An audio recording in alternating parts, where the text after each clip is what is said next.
One sunny morning, a beautiful river that had always flowed gracefully decided to stop refusing to continue its journey as a reaction to the greed of those who took from it without care.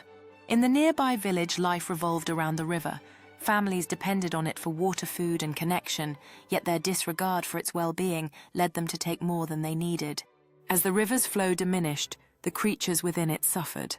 A lone fish gasped for breath in a dwindling pool, while a young girl mourned the loss of the vibrant ecosystem that had once enchanted her. Realizing the gravity of the situation, the villagers convened to address the river's suffering, their faces reflecting a blend of concern and resolve as they vowed to change their ways and heal the land.